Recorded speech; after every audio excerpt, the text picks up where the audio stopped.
Watch this video. Somebody who has not taken time to study history will say, don't mind them. They brought Christianity. Let's go back to our traditional religion. Oh, let me tell you about your religion. No, I need to tell you. By now, they would have used you for ritual. That's your religion. That was what God took you out of. Because you don't know it and you only see it in movies, doesn't mean you should desire it. You are wrong. With all due respect, sir. Sir, with all due respect, sir. With all due respect, sir. Here comes the disrespect. I'm going to try to not be disrespectful. I don't have a problem with you, sir. It's just your ideas that I have a problem with, and I'm allowed to disagree with your ideas. Isn't it amazing that you can say that when your entire religion is built off of human sacrifice? It's built off of child sacrifice. It's built off of child sacrifice. We even have, it is not a surprise that Yahweh would end up demanding human sacrifice in the person of Jesus, because we've already seen small dots here and there about his appetite for human sacrifice has been growing. Jephthah's daughter, we don't know what happened to that girl. It was just great silence.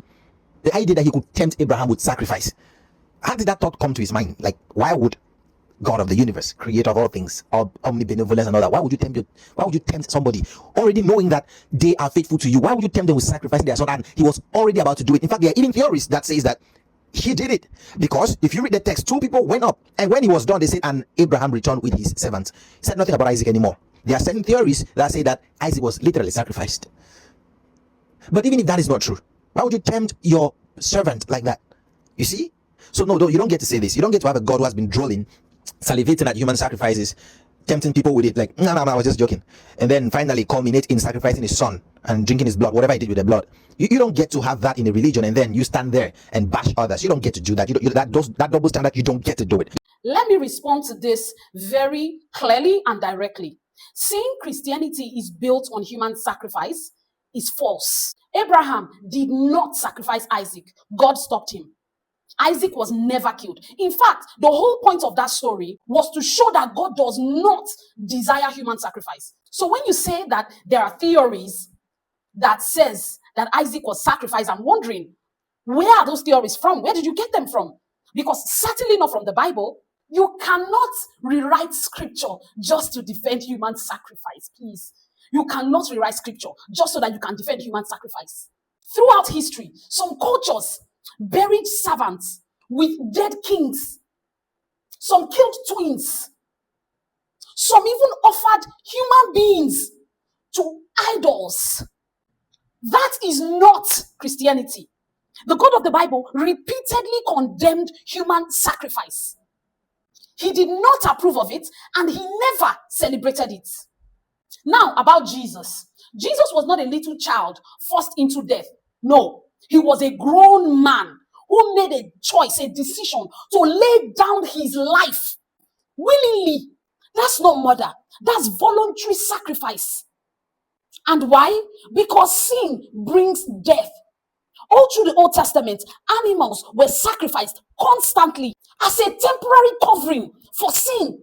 Jesus then came as the final and perfect sacrifice for sin, once and for all, so that there will be no more sacrificing, so that there will be no more need for bulls, for goats, for ram, so that there will be no need anymore.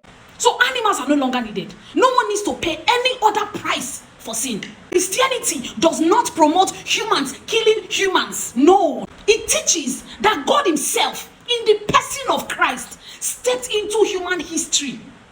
God stepped into humanity and paid the price for sin so that no more sacrifices will ever be needed. That is not the same as killing people to please ancestors. It's not the same. Let's be honest. Let's just be honest. You cannot justify human sacrifice by twisting the Bible, rejecting Elohim to defend dead spirits who cannot see, cannot hear, cannot save anyone. Bro, that's not wisdom. That's not wisdom. Please, if you want to challenge Christianity, use facts. Bring your strong reasons. Because truth does not need exaggeration. Truth stands on its own. So don't try to twist scripture. Don't try to twist the Bible just because you want to defend your practices.